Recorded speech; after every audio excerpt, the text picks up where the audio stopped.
Hello, I'm Sam from Jessup Says. The focus of my channel is to share and educate on how to buy less, buy better. It's not necessarily about buying less things, it's about buying something that fits its purpose perfectly and serves you for as long as possible.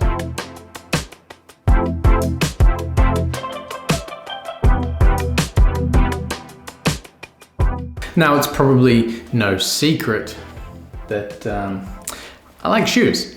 But I pride myself on trying to find the best shoe for each occasion that I might need a shoe for. One thing that I find quite a challenge is what to wear in an Australian summer, when it gets over 40 degrees Celsius, or over 104 Fahrenheit for those Americans watching. So yeah, that's what I would call pretty hot.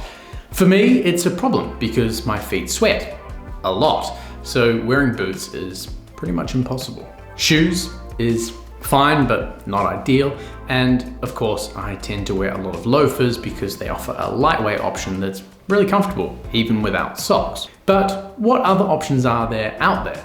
It's a question that I was asked a little while ago when a friend of mine asked what he should do, having recently moved to Melbourne. He, sadly, is not yet a loafer guy and wanted something that suited the same function, but with a little bit less of a formal style as he saw it. What I ended up suggesting to him was actually a pair of classic Sperry gold cups, or rather a pair of boat shoes. But that's not what this video is about. This video is actually about the fact that that friend wears and loves those shoes so much that I found myself wondering about a pair for myself. And that is where this video starts, with my brand new pair of Rancor Reed boat shoes in natural Chrome XL. Starting off with the information about the shoes, Rancor have a lovely little blurb on the website that I wanted to use to summarize what this pair is about and also create a great picture of the use case of a pair of boat shoes and why in particular they made the decisions that they did in order to produce this shoe. And I quote, "This is the epitome of classic Maine style.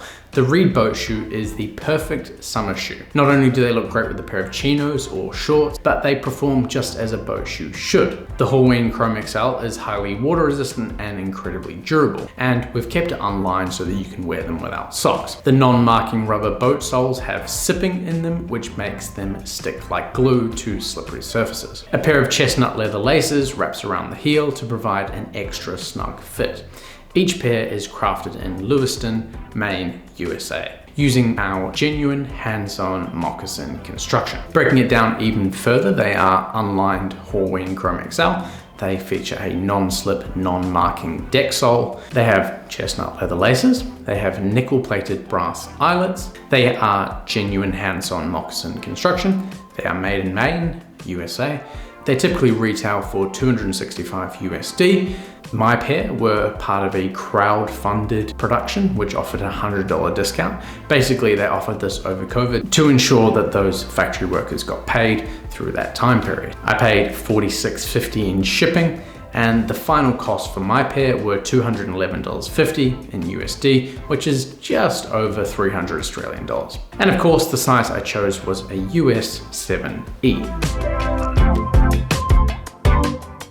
As we like to do when we're covering a new topic, let's discuss where boat shoes, sometimes called deck shoes, actually come from. Now, this may be as a surprise to some people, but boat shoes are originally designed to be used on boats. Boat shoes have a non-marking sole that feature a very unique tread pattern that I learned is called sipping. The sipping is designed to provide grip on especially wet boats' decks, and decks are often, fiberglass or sort of feels like a wet plastic, so incredibly slippery, and basically all these little horizontal lines are scored in this sole to make that sipping, which is apparently very good at providing grip on these wet boat decks. The uppers are sometimes a canvas material, but more often are leather, and proper boat shoes are made from a very oily and weather-resistant leather that can even withstand salt water, which is particularly corrosive. The mock toe stitching is also designed to be as water-resistant and long-lasting as possible.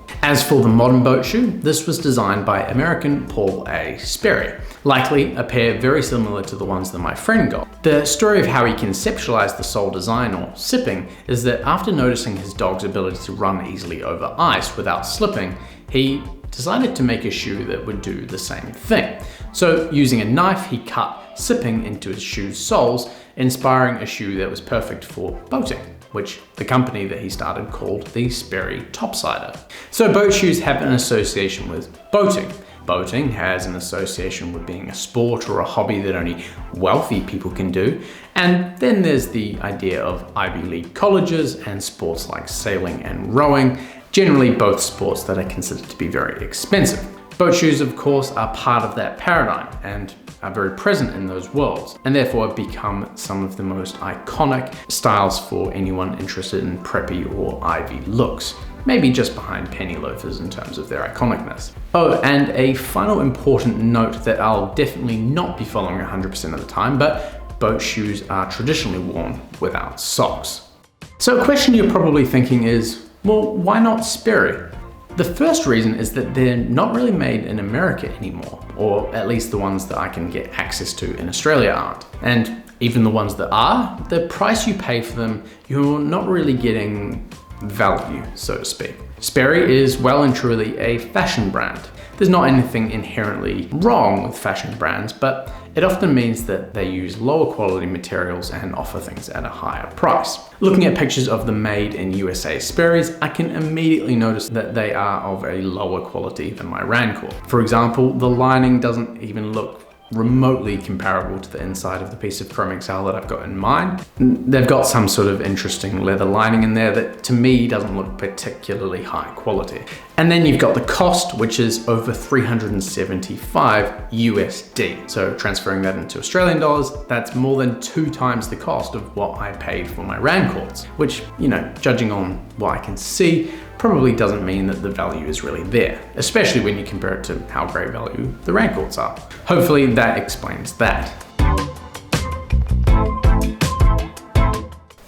So on to the fit. The fit of these in a 7E, which is US sizing, is pretty good. For reference, I'm a 6.5 UK in both Edward Green and Crocodile Jones. The first probably 2 days of wear might be some of the toughest break-in that I've ever experienced, close behind my white boots. But this is due to the ridiculously thick Chrome XL or leather that they've used in the construction of the shoe. The length and width are both really good. And now that they've broken in a bit, they're really, really comfortable. And it's clear that these are going to be super comfortable the more time that I invest into them. The only slight issue that I have is that my big toe feels like it touches the top of the toe box. And if you look closer, you can see a little indent on both feet where that toe is sort of pressing against the upper. I don't think it's particularly uncomfortable, but if you have big toes or you like a roomy toe box, it's something definitely to be aware of and something that I've only experienced on these pair. The materials of the shoe are really the star of the show. When I received them, and even now, I'm astonished by how insanely high quality the leather is, but also how perfect the selection of the leather is.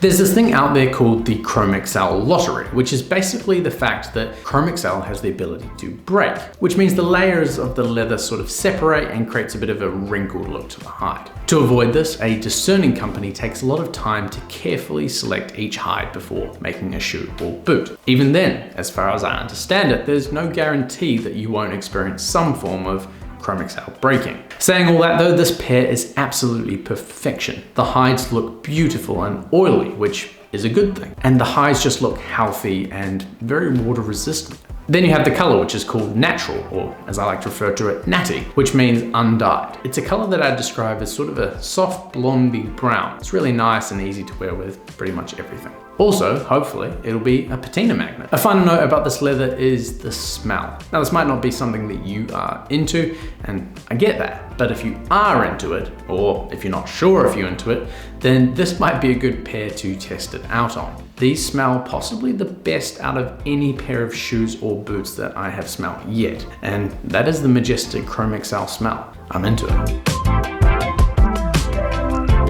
Construction is one of the most unusual things about these shoes, and certainly completely unique to boat shoes. The slide piece seems to be made out of a single piece of leather that wraps around the toes and heel, then literally gets pinched here at the back and sewn with these thick waxed threads. It has a heel counter to hide some of the seam on the upper section, but overall, that's it. It's a single piece of leather stretched around and then pinched at the back. The other piece of leather is on the vamp section, which is attached using the same thick waxed thread to the lower section. These two sections with this thick waxy thread is all done completely by hand in the traditional method. This is what they mean when they say genuine hand-sewn moccasin. You can only achieve this by hand sewn. And this is actually important due to the ability to ensure that the water resistance that these are designed for is actually in the shoe.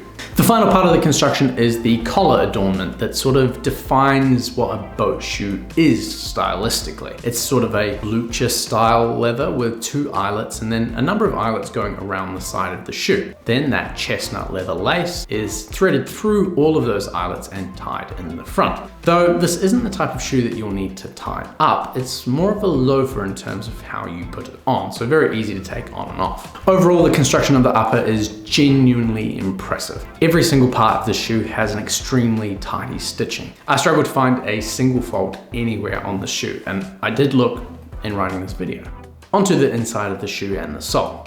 The inside is unlined for the most part with a bit of a sock liner in the bottom to help with comfort. You can see at the toes there's stitching that looks to attach the midsole to the white outer sole. Therefore, I assume that these are Blake stitch, which means that they can be fully reconstructed by a cobbler. But that cobbler would need to align the holes that are already there to ensure that they don't, puncture the leather a bunch more extra times and therefore reduce the overall longevity of that leather. Eventually, I will probably need to replace that midsole and then Blake stitch through that midsole again. That means that I'll have to break in that sole again, but the upper will still be hugging my foot, and that's really the most comfortable part, so I'm okay with that. This is still a very important part of the overall long-term longevity of these shoes, as I do expect and want to be wearing these for 15, 20 years in the future, and the uppers are definitely gonna last that long because they are just such tanks. But, the sole does wear out, so it's nice to be able to replace that when needed. So you can probably tell that I'm very impressed with these Rancor. They've certainly exceeded my expectations, and my expectations were fairly hyped to begin with, so that says something. The attention to detail from the highs to the stitching is easily comparable to anything that I've seen from shoes with 10 times this price, though possibly not as finely or as tightly stitched. If you're looking for a boat shoe that will last you a lifetime, and a pair that looks as sexy as this pair do, then I would seriously consider supporting Rancor and getting a pair of these Reeds. They are a seriously cool shoe. Anyway, thanks very much for watching. Links are in the description as always, and I look forward to seeing you in the next one. Cheers.